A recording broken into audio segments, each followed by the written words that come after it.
Welcome to the Prep Huddle podcast. I'm KJ Pilcher alongside the Gazette's Jeff Linder and Jeff Johnson. Getting ready for the all-class round of 16. We had some playoff games kind of start up in the small classes last week, and now everybody's in the postseason. Guys, now it's win or go home for all these teams. It's what everybody's been looking for all year long, right? No more mathematical formulas to try and figure out. Let's go, right? LFG, as the kids say. Now, my only question is there any way that Linn-Mar and Prairie can play next week at John Wall Field again? That would be Groundhog Day, right? Wasn't that the movie that with Bill Murray in it? Well, I think you've touched on my lead. No matter what happens on Friday out at John Wall Field, but yeah, so we have the pairings and everything for all the classes here in the round of 16 last week. Like we kind of mentioned, the final week for the big classes, the first round of the postseason for the smaller classes. You guys want to start with week 9 for 5A, 4A, and 3A, or do you want to jump into the playoff games in the smaller classes? Let's get the bigger classes out of the way, and then we'll filter our way down. Well, a couple things that I guess really kind of stand out here. Jeff Johnson, let's start with you. Might as well get into it. Linn-Mar and Prairie, that was kind of the marquee matchup last week. Heck of a game that you got to cover. Just talk a little bit about that. And, of course, we're going to run it back again here on Friday because of the way things fell out. But give us a little rundown on how Linn-Mar Prairie won went down last Friday at John Wall. The original Star Wars? Is that what you're talking about? Yeah, sure. I gotcha. It was it was a well contested game, and Lin-Mar won it. I guess that's obvious by the scoreboard, but I thought played really, really good defense. Both teams played, pretty good defense, and game kind of flipped. Really, it was I think 15. Trying to remember 15-13, I think, at halftime in favor of Lin-Mar, and then Prairie was supposedly punting from pretty deep in its own territory, about the 30 early in the third quarter, and the Prairie punter kind of pulled what Tory Taylor did last week for Iowa in the Ohio State game. Thought he saw an opening to get the first down, and took off with it. Didn't get the first down. That led to great field position for Lin-Mar and a touchdown shortly thereafter by Carter Henderson, and a 2-score spread. And guys, it's that was kind of it. When Prairie gets behind by a couple scores, I think it's more difficult to for them to kind of come back. And that was really kind of the turning point in the game to me. But Lin-Mar played really good defense, and played physically, which I think was one of the things that Coach Tim Lovell said he was most proud of. And after all that, the emotion of a big victory and securing your spot in the playoffs officially, now you get to go and do it all over again in exactly the same stadium. So. Jeff, we did the 4 downs, guys, and KJ, you probably hit it on the head the best. Jeff was pretty nonplussed about it. I was a little more incredulous about why it had to happen, and KJ was like, I understand both sides. It happened. They're playing again. Probably not right, but life goes on, yada, yada, yada. So I don't know. Yeah. And you know what? The thing is, I tried to be as politically correct as possible. Yep. Mainly because I don't want to make it sound like this has anything to do against Prairie, right? They earned a spot to win. I mean, or to host. You know what I mean? So it's not like, well, this shouldn't be happening because of something that is that might shine poorly on Prairie. But the fact is, and I'm going to burn some bridges here probably. So Nathan, you may need to do a editing job here, but you can't tell me this couldn't have been avoided, right? Human element. They even admit that there is some human element that is considered when they do this. That's why we don't have Sioux City East going to Pleasant Valley. And that's kudos to the association. That's smart. Also, and this is what's going to get me in trouble, but you can't tell me if this was Dowling and Valley that we would have the same situation.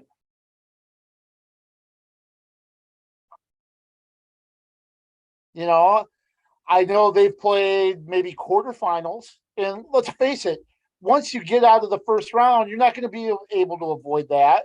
So if you had the same situation in the quarterfinals, so be it. Tough luck if you're going back to Prairie for the third time, which, if I counted right, Lin-Mar is going to have 3 games at John Wall Field this year. That's more than they have in their own stadium. Obviously, some of that was because of the field turf, but how many times does that happen? That you're playing in somebody else's stadium more than your own in a season, when it's not derecho related. But anyway, that's what's going to get me in trouble saying something like that. That if these were 2 Central Iowa teams that had played, week 9, maybe they could have even done something. I don't know. It made more sense to send Lin-Mar to Kennedy. Yes. Yes. It And made more sense to send Lin-Mar.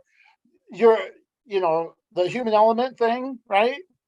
You're altering it just a little bit. It's not going to make that big of a difference. It's not like all of a sudden you're sending Lin-Mar to Southeast Polk for the first round. Right. I don't know. I just really think it shows maybe a little bit of an attitude towards certain areas. I found it And illogical. that's going to get me in trouble. It's going to get me. I'm sure I'm going to get snide comments from people at the Unidome when we cross paths with the powers that be. But I have a lot of respect for those guys. Don't get me wrong. Yep. I just think they did. I just think there was something that could have been avoided here that they just decided not to, and Nobody would have complained. Can I hop in for a second? Yeah. Sure. Okay, so final RPIs, 5A final RPIs. If you go by the 7 plays 10, 8 plays 9, fine. And go ahead and do whatever you want for geography to make life a little bit more easy for the teams on the coasts, if that's what you want to call it. So Cedar Falls was 5, Johnson was 6, Prairie was 7. They flip-flop Johnston and Cedar Falls so that Johnston is 5 and Cedar Falls is 6. But why don't they flip all 3 of them? Because Prairie beat Johnston, which beat Cedar Falls, right? No. Cedar Falls beat Johnston. Cedar Falls beat Johnston. And Johnston beat Prairie. Okay, Or no, so Johnston beat Kennedy. I'm sorry. okay, so I think in the original ones was Johnson 5 and Cedar Falls 6, and then they flipped them. Boy, that I'm not sure I about. want to say that the final numbers were Johnson 5, Cedar Falls 6, Prairie 7. And if that's not the case, then I think okay. So Johnston 5, Cedar Falls 6, Prairie 7. okay. Cedar Falls went ahead of Johnston because they beat Johnston in the regular season. Right. Prairie went up to Cedar Falls and beat Cedar Falls. Yep. So why don't they just transpose the 3? Prairie is 5. Cedar Falls is 6, Johnston 7, because Prairie beat Cedar Falls, which beat Johnston. So Then now I'm if you do going that, to go ahead. no finish your thought. If you do that, then all this is avoided. Yeah. So, And I'm going to sound like I'm talking out of both sides of my mouth here, too, because I was just very critical of the pairing that they made. right. But then when you do that, we're in kind of one of my points in the 4 downs that we have at the Gazette.com. If you guys want to read that, where does when do you close the can of worms when that happens? Right. You know, when do you stop juggling? Then you're more of a, and let's face it. Let's this is a system in place, right? Mm-hmm. It was by the book. Yeah. Now, the question is, could they have altered the book given the specific circumstance? Maybe, but they chose not to. I think that's and maybe that's the biggest problem. Maybe if they do that, then maybe they need to say before the season the IHSAA reserves the right to, to make minor adjustments. I don't think that caveat's in there. So I don't know. Now here's a different situation. Would it be such a big deal if we have a rematch, but it's a neutral field, too? You know what I'm saying? What if we had a doubleheader at Kingston? Prairie hosts the neutral field. You're still a host, still a home team. Technically, it's on the west side of town. Lin-Mar is coming to you, but Lin-Mar just beat you at your place. What is it as big a deal if it becomes a neutral site instead? Who does this favor this week? I think it favors Prairie. Oh, big time. Absolutely. 100%. I mean, statistically, those two teams were, the difference was negligible. They're close teams as far as quality, in my opinion. You guys have seen them both, I think this year as well. So, I mean, I truly believe it's hard to beat the same team twice, right? In the same year when you're that close together, and to have to do it on that team's home field twice in 2 weeks. I mean, that, I don't know that was very fair to Lin-Mar, but I don't know anything. So sorry if I'm beating a dead horse here too. Okay.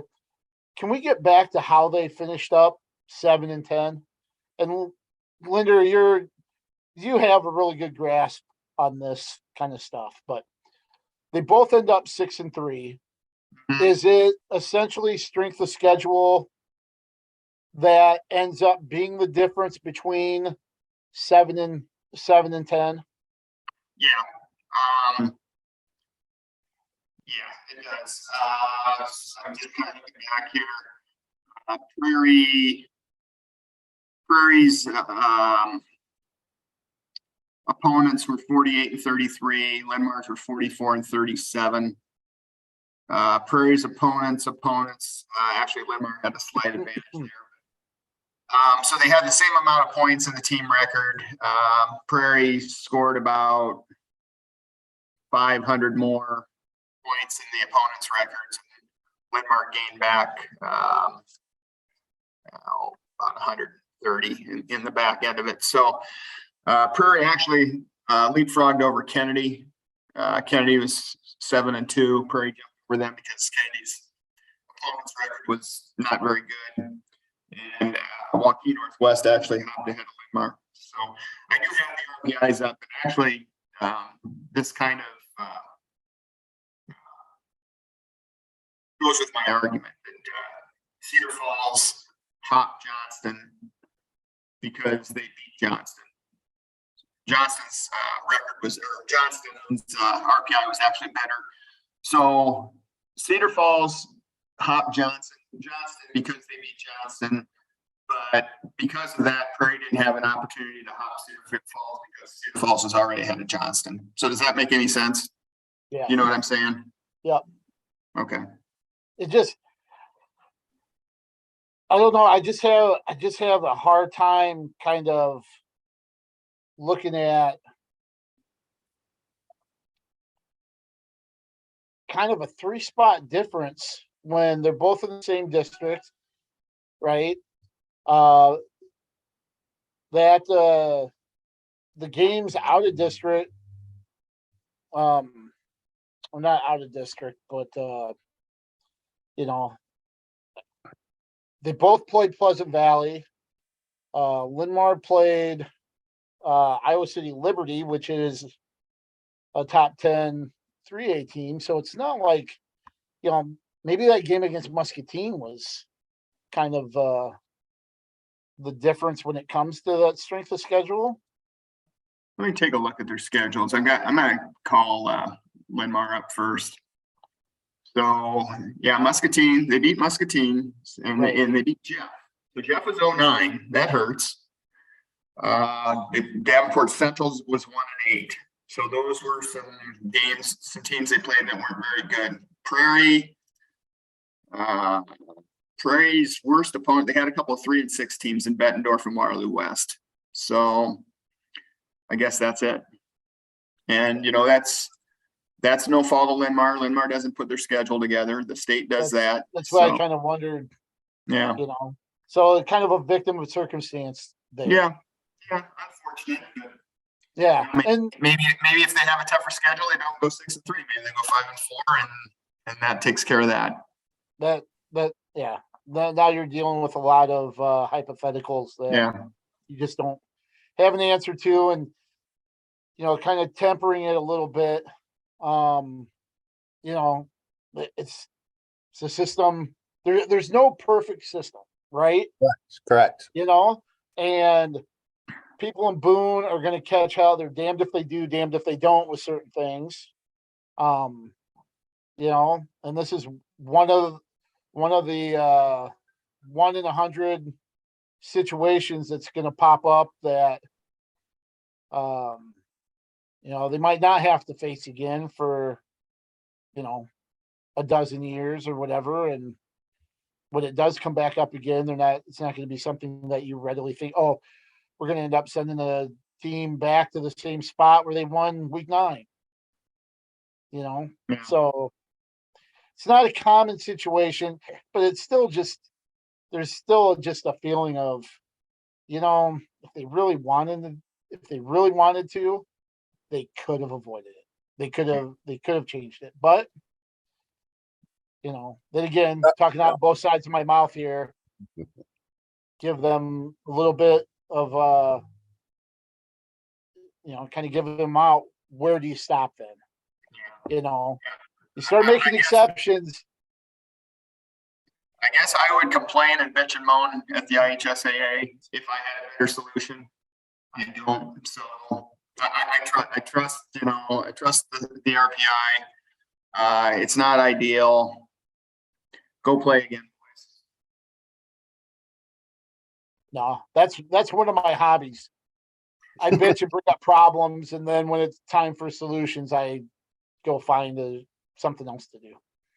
So anyway, so we we just solved this problem, didn't we? Okay, maybe not. Maybe not. Maybe. Yeah. I'm sure people will let us know. And that's hey, that's cool too. So anyway, kind of going back, one of the other things that kind of stands out, Kennedy did win. They beat Dubuque Hempstead 41-0. So they're going to host this first round against Waukee Northwest. So that's kind of an interesting matchup Friday at Kingston. But, Kennedy looked really, really good against Hempstead there. Donovan Slick Driscoll, big game for Kennedy. Vincenzo Gianforte did a good job throwing the ball. Michael Mulhern, and Cyrus Courtney. They had some connected on some big plays Thursday night, and their defense looked rock solid against Hempstead. So we'll see Kennedy and Waukee Northwest at Kingston in the first round here. I guess one of the other notables, Xavier closed off their unbeaten regular season in dominant fashion over Oskaloosa, which isn't a surprise, but the rest of that district and the way that played out, Cedar Rapids, Washington going down to Pella and Pella winning. However, Washington's still able to get in jumping. We mentioned Cedar Falls and Johnston and all that jazz. Cedar Rapids, Washington works in their favor, beating Marion in the regular season, leapfrogging the Wolves for that number 16 spot. Weird. And those two teams played really early in the year, and if they played right now, I don't think we'd have the same outcome if Marion and Cedar Rapids, Washington were playing this week. But yeah, it just kind of turned that runner-up spot a little wacky. Washington could have earned its spot as being the runner-up had they won at Pella, right? Even with Newton winning. But Newton won, Pella won. That made it a three-way tie. Newton ends up being the runner-up. Washington coming in number 17. Marion, which beat Waterloo East 42-13 to finish 5-4. And even though they're not getting into the playoffs, guys, what is your take on what the Wolves were able to accomplish this season? JJ, you saw I didn't see him this year, so I'll defer to you on this, but I'd say it was a season of really, really good progress for Marion. Yeah, and I saw that Washington Marion game, and it was not close. Washington was clearly the better team. But Marion rebounded, right? I mean, and you got to give a ton of credit to those kids because we're talking they won one game last year, right? One game. Season didn't start out well. It just seemed all turned around when they beat Benton, right?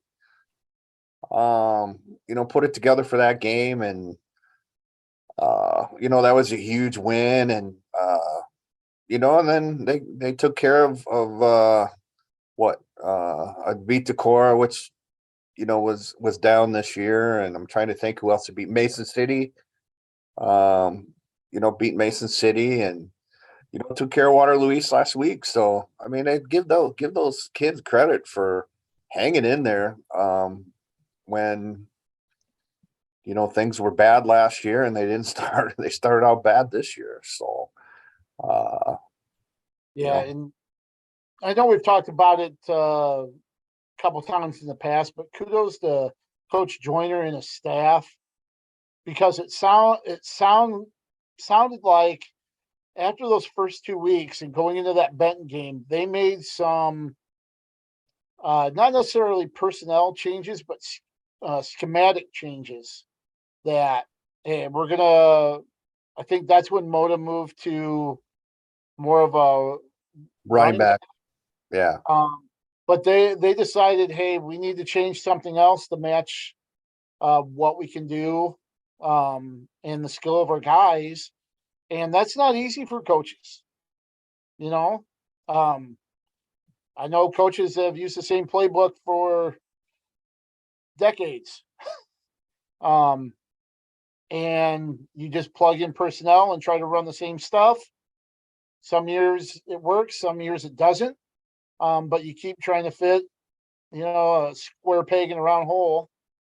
And give them credit for adjusting. And I think that's one of the reasons, the effort that they had, and then the coaching change, or the changes the coaches made, not coaching change. I think that's, why they got to where they're at and on the cusp of making the playoffs, which, uh, still doesn't damper, I think, the success that they had.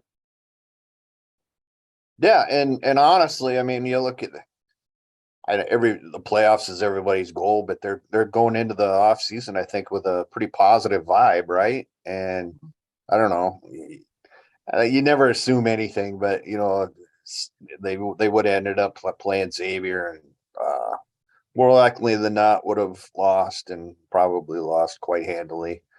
So I don't know, maybe it's, in a way, for the future of the program, maybe it's better. A little more in a cockeyed sort of way, a little more of a positive vibe, going into the next season. Maybe not. Also in Class 4A, Iowa City Liberty. Liberty's going to be a sneaky good team. Keep an eye out for the Lightning. Graham Beckman threw for 268 yards, 4 touchdowns against Clinton.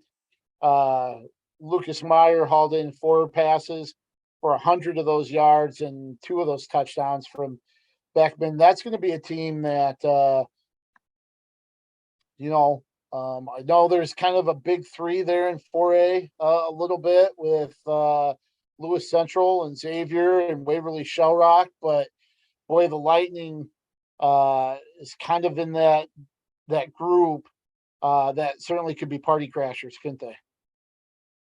Yeah, I think probably one of about half a dozen teams that absolutely could spoil the party, like you said. Who's the 4th team? Who's the 4th kind of top seed? Is it Carlisle? It wouldn't be Carlisle because they're in with. Who's the other pod favorite? Let's see. It'd be Xavier, Waverly. Carlisle and Liberty are together in Pod D. Okay. Yeah. Okay. And they both host first round games and could face each other in the quarterfinals. Okay, and that would be at North Liberty, right? I think North Liberty's the higher. I think Iowa City Liberty's the higher seed. They're 4 and 5. Could be. So yeah, I look at that Western Dubuque North Scott game, guys, first round. Look out for both of those teams, maybe even moving forward. I mean, Waverly obviously is a tremendous team, but you never know. Those are 2 really good teams that are playing well, and maybe one of those could be a party crasher. Kind of this thing North as well. North Scott 7-2, and their 2 losses are to Xavier and Liberty. And Liberty was a game that they were ahead with 10 minutes to go, and the Lightning struck twice. Yeah. I got you. I got you. To pull out a win there. So, we asked for sleepers to get to the Dome and kind of overlooked maybe North Scott a little bit. Yeah, for sure. And then 3A, Mount Vernon closed out their unbeaten regular season, the first time since 2002. I think we talked Monday just briefly. That seems a little surprising, given some of the teams that they had during that stretch. That this is the first time they've gone 9-0 since 2002. Solon. that's really hard to believe. But then again, they lost 19 in a row to Solon. So that, I think that's probably, I wonder how many of those years they went 8-1, or, probably a lot of 7-2s in there. But I would say Mount Vernon's one of my biggest surprises this year. I don't think I had them in the top 10 to start the season. I'm not sure we did as a group. Were they and those Solon and Mount Vernon were in separate classes a number of those years, right? Was Solon a higher class, like 3A, 2A before, or whatever it was before they changed all this to 5A? So I think so. And I think there were some years that they were maybe the same class but in different districts. So like this year. So yeah. And they could meet again. They could meet again the second round, couldn't they? Yeah. Yes. Yep. Yeah. And do you guys want to hear what my top 10 was to start the season in 3A, which did not include Mount Vernon? Just looking it up here. And again, this will show how much I don't know. But Harlan, Solon, Sergeant Bluff, Luton, which there's a miss there. Boyden Hall, Rock Valley, another miss. Then I had West Delaware, Independence, Assumption, which turned out not to be a real great choice. Then Nevada, Humboldt, and ADM, which played a little bit better than that. But yeah, so Mount Vernon was a team that we certainly didn't have our finger on the pulse of that one, but kudos to the Mustangs and what they've been able to do. And that offense has been lights out pretty much since week 3. Mount Vernon did not receive votes in our preseason poll. Wow. Yeah, well, we missed that one. We were filling out our preseason or 3A poll and with Braille, I think. We did get a lot of them right, though. We missed on Mount Vernon, we missed on Sergeant Bluff, but other than that, we didn't miss a lot. Well, let's see, it's not so bad. And then of course there were the playoffs started for small classes last week. 2A, 1A. Linder, you and I were at a pair of single A or just class A games. Excuse me. And both not a surprise who won, obviously, but East Block dominant. What was your impression when you left Winthrop? A lot of guys with a lot of blonde hair. I saw that. So they dyed their hair blonde, and those guys that had beards like Cody Fox, they dyed those black. Oh, really? Yeah. So does have a kind of a swashbuckler look to it then. Yeah. Okay. So I guess he's starting with his black and gold now. A couple of years before he goes to Iowa. All bad attempts at humor aside, they were really good. Ran for 444 on 55 carries. Passed the ball once. That was a 31-yard completion. The defense was good. They were young men against Lisbon. They were a better team. I don't think they turned it over. Yeah, that was at Alburnett. Alburnett hosted Bellevue. And Bellevue was a team that had won 2 in a row. Even though they entered the game 4-4, they had won 2 in a row and won 3 of their last 4. So they were on a little bit of a high coming in. And of course, they kind of punched Alburnett right in the mouth out of the gates. Drove the ball down. Want to say they went about 75, 80 yards on the first series, scored a touchdown. Then it was a 3 and out. You saw Alburnett make some mistakes, like the punt snap went over the punter's head into the end zone. They ran it out to about the 11. And then there was a turnover on downs, and Bellevue scored again.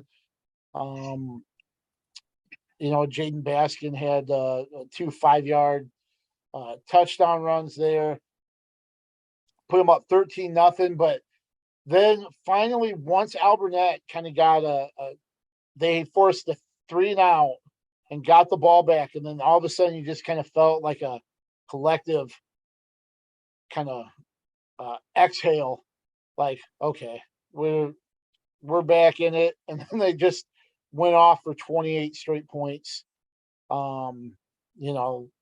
Mason Neighbor finally kind of started to get in a rhythm.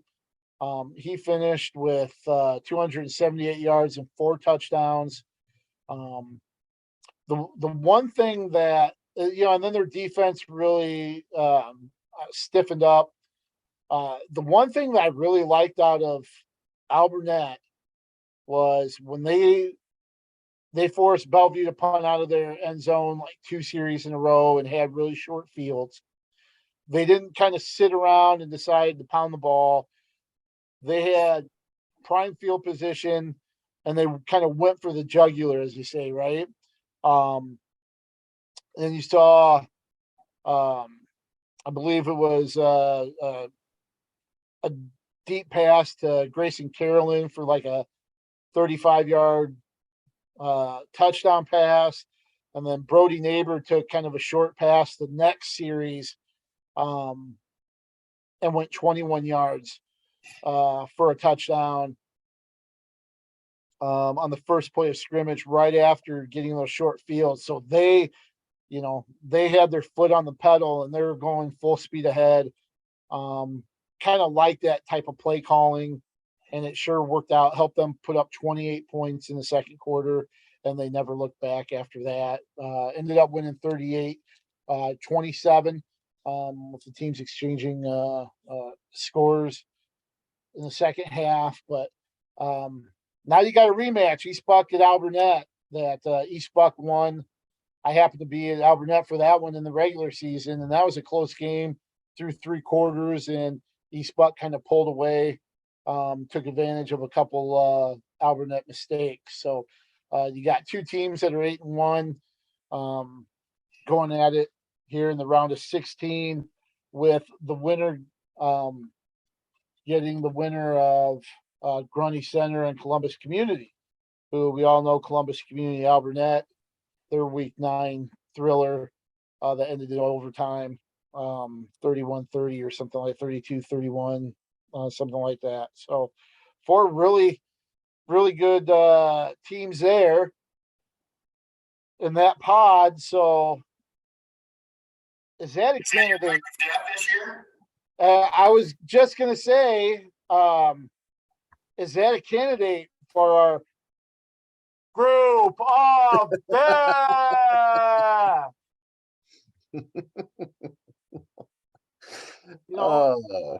Looking at this week's round of 16, is there a pod in one of the classes that could kind of fit that bill? Just kind of looking here, the one with Newell Fonda, Don Bosco, Gladbrook, Rhinebeck, and Turkey Valley is pretty good. Yeah, that's a pretty kind of look at one in 1A, where you got pod A, where you've got Western Christian, Appleton, Parkersburg, Carroll Kemper, and West Sioux. Yeah, that's a good one. That's a pretty darn good one. And then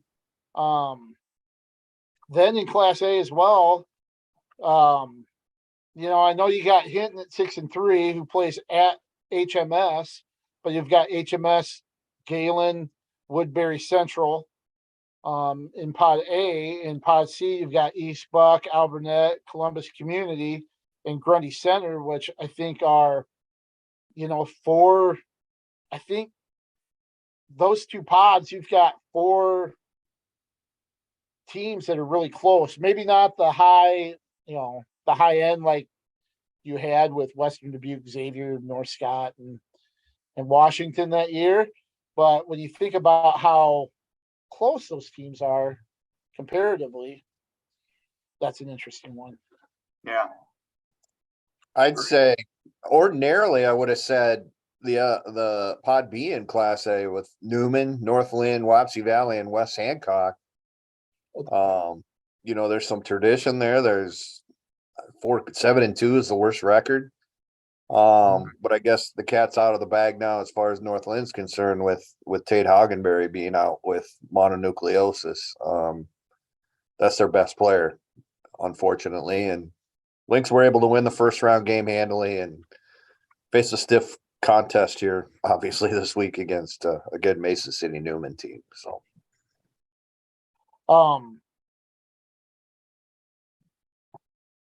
you guys can find the pairings. I'm pretty sure we have a link to the pairings, and they're at the IHSAA site. So we're not going to go through all of them. Just to go down our area teams, if that's okay with you guys.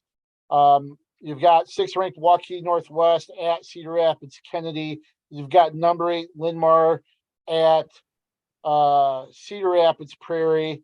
Number 9 Iowa City High at number 6 Johnston. That interesting game. To kind of kick off that, with the winner probably getting Ankeny, I would guess, with a berth to the Unidome at stake. Class 4A, we talked about how the Warriors jumped the Wolves for number 16, and their reward for that is playing at Saints Field. They've got number 3 Xavier out of the gate. Western Dubuque, they've really have they've gone 5-1 in their last 6 games. They had only lost coming to number 2 Waverly Shell Rock. But Western Dubuque has number 7 North Scott in the first round, and then Iowa City Liberty hosting number 10 Webster City. Coming down to North Liberty. Webster City came down to Xavier last year, so now they're making the trip a little further down 380 to face the Lightning first round. A lot of purple going on that Friday night. In Class 3A, we've got Pod B just filled with 3 area teams. You've got Mount Vernon, ranked number 2, hosting number 10 Central DeWitt, sorry. And then number 9, West Delaware at number 5, Solon. We'll be talking about that Solon Mount Vernon rematch next week, which certainly will highlight the list of games if that plays out. Then Pod C, you've got Benton Community 6-3 at 3rd ranked Independence 9-1. The winner there possibly getting number 6 Humboldt in the quarters. In Class 2A, Williamsburg, we talked about some of the unbeaten teams. Williamsburg in 2A is one of them. They host Mid Prairie, Centerville at Monticello. Then you've got Crestwood at Waukon. That could be kind of an interesting game as well. And then in 1A, talking about the unbeatens, West Branch 9-0. The Petersons, talked about Lance Peterson with Mount Vernon. Butch Peterson also 9-0 at West Branch. And of course, JJ, you'll have a story on them, right? Is that something you're working on? Yeah. I talked to both Petersons. It's always special when a father and son can have undefeated seasons, regular seasons, and have legit, high aspirations for the playoffs. And talked to Butch yesterday, and he disclosed that he's battling a form of blood cancer, which kind of adds even more to this story. And certainly we all want to send our prayers and our very best to Butch. He's as good a coach, obviously, as this state's ever seen. No question about that. And, he started chemotherapy today's Wednesday, on Monday, and it's kind of kicking his butt, you said, right now, but his plan is to be out there Friday night and at the game at West Branch. So, again, give our best, Coach Butch. You got a ton of people behind you, man. And, for sure. We'll beat it, right? We'll beat it. So there you go. Yeah. And one of the positives, I guess you could say, is West Branch. If they keep running the table here, those first two games will be at home, Yeah. which has got to be easier. Kind of help the situation a little bit if he's able to make it out there and stuff. So fingers crossed. Hopefully things go well for Coach Peterson there. And of course, West Branch 9-0 opens up with Waterloo Columbus, which finished 6-3 or is 6-3 right now. The other part of that pod, number 8 MFL Marmac hosts number 10 Dyke New Hartford. MFL 8-1, Dyke New Hartford 7-2. Mediapolis 8-1, ranked 9th, is at Sigourney Keota 7-2. And I think that's it for Class 1A. In Class A, we talked a little bit about Basin City Newman at North Lynn, East Buck at Alburnett, and that takes care of the Gazette area teams in Class A. And then in 8-player, Gladbrook Rhinebeck at Turkey Valley. Central City heads to Waco against the number 2 Warriors there, who are 10-0. Central City 8-1. And then the other part of that, Easton Valley, number 5, 7-1 at Montezuma 8-2. Kind of surprised me that Easton Valley is on the road at Montezuma, but the way things played out, Liddy, the Braves get a host. Yeah, well, they were a district champ, and Easton Valley was too. So I don't know if that came down to like 17-point rule or Alphabet. or what. So yeah, I'm not sure exactly what the criteria was there. Hey, and can we talk? Something we have mentioned all season. Can we talk about how Montezuma has won 2 games on last second field goal? 2 of them now? In 8-player? Back I to believe back. so. Yeah, back to back. So Wow. that's something. I mean, that's pretty neat. Kind of a neat situation. I'm trying to. Owen Cook. Owen Cook. Owen Cook is our hero. Okay. I think it's a 46-yarder at Wow. regulation to beat Iowa Valley. Not just the chip shot either. And he made three field goals he made in that game in the win. What was the final score here? 44-42 over Iowa Valley, including the kind of walk-off kick. So wow. Yeah. We better keep him in mind when it comes time to pick our all area team. Absolutely. That's almost a midfield kick in 8-man. Yep. Yeah. So he's made 4 out of 6, including that 46-yarder this season. So 57 touchbacks for Owen Cook, the senior at Montezuma. So guys, any before we get into the survivor pool pick thing that I've done, I did terrible on. You and me both. Any words about week 9 or that first round or the upcoming round of 16 that you want to sneak in really quick? One thought that I had, I went on this tangent obviously last week about the whole schedule thing in 4A specifically, and we're talking about Washington being rated behind Newton and Fort Madison. It was interesting to me how it turned out to be, fairly insignificant. But Jeff, you could probably speak to this better. Fort Madison really dropped in the RPI from at the end of week 8 to the end of the regular season, down to what, 13, I think, something like that. When they were definitely in the top 10. Yeah, I think did they go from 10 to 13? No, it might even been higher than that, and dropped to 13. It was kind of interesting to me how I guess at the end of the day, maybe RPI really, I should stop bitching about all this kind of stuff. So No. It probably worked itself out. I think I can't find my 5A right now, but let's see where they end up.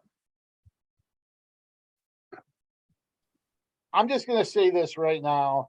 There is no place in sports for logic, civility, or level-headedness.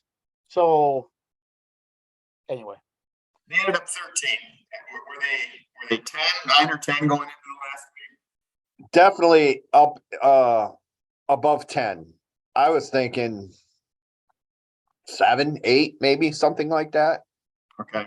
So I thought it was a pretty precipitous fall, and I think Newton went or either stayed right at 11 or went from 10 to 11.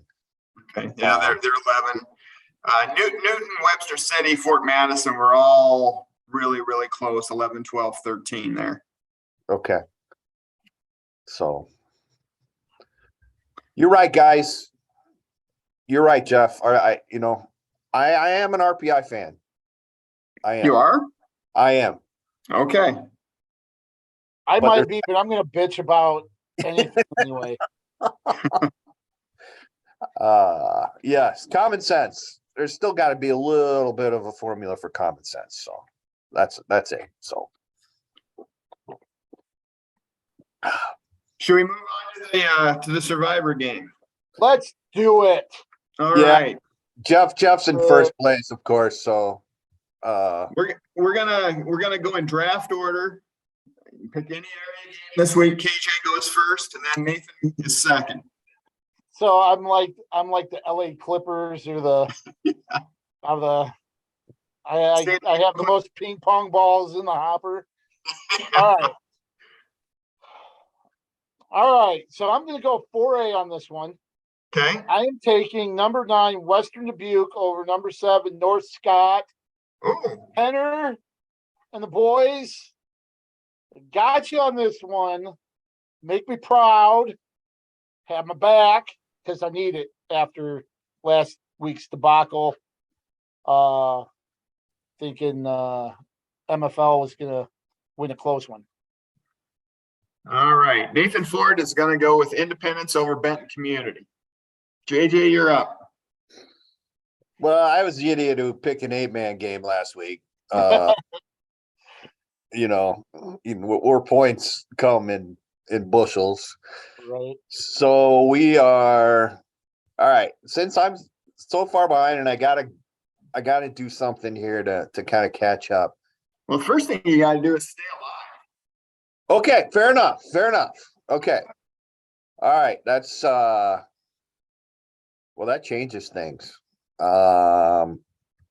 Let's go. I'm gonna go West Sioux over Carroll Kemper. No, you gotta pick an area game there, big guy. Area game? Oh, that's not fair. Cheer! Is Dubuque area? Probably not, huh? Probably not.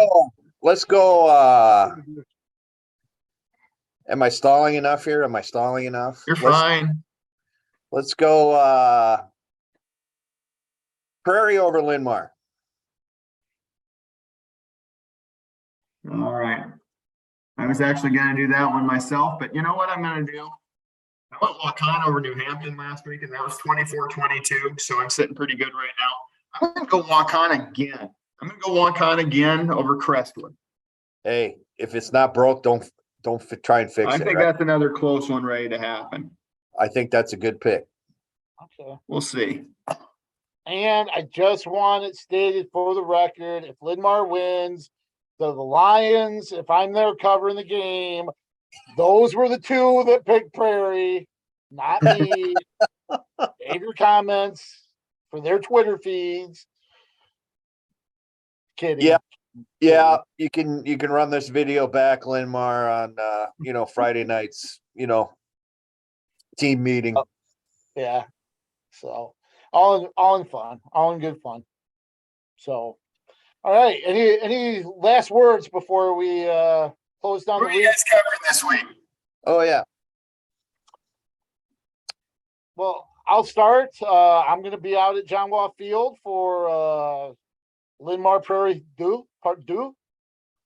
And I'll have the rematch of the Week 9 game. Kingston for me, Waukee Northwest and Kennedy. Should be interesting. Jeffrey, what you got? I will be at the state cross country meet at Fort Dodge. I'm looking for possible games to go see in my spare time on Friday night. Beautiful. I could go up to Humboldt. That's not far away. They play Hampton Dumont. Ooh, that might be a good one. Yeah, it might be. Let's see. I could go to Pella Christian South Hamilton. That's not that far. Or I could just stay in the hotel. We'll see. That's no fun. That's no fun. You know, if you stay in the hotel, you could watch some of the live streams that Nathan Ford highlighted in our 4 Downs that you can find at thegazette.com because we talked about our favorite atmospheres to cover a game this year. And Nathan Ford mentioned the fact that so many programs and schools now have really accommodating and accessible live streams to get games out to people that aren't able to attend, and maybe that's something you can do. Maybe I will. There you go. There you go. All right, JJ, I want to thank you. You've been out of this world. Get it? With the background? Okay. He's on a roll today, folks. He's on a roll. I know. You can follow him at JEJE66. Then Jeff Linder, who's a master juggler this time of year, as he mentioned, he's doing the football thing. He's got state cross country next week. The big state volleyball tournament down in Coralville that you do such a great job with. You can follow Lindy at JT Linder, as you well know, at KJ Pilcher. Thank you, Nathan Ford, for all you do. And we'll close it off. Thanks for watching us this week, and make sure to keep your head on a swivel, everybody.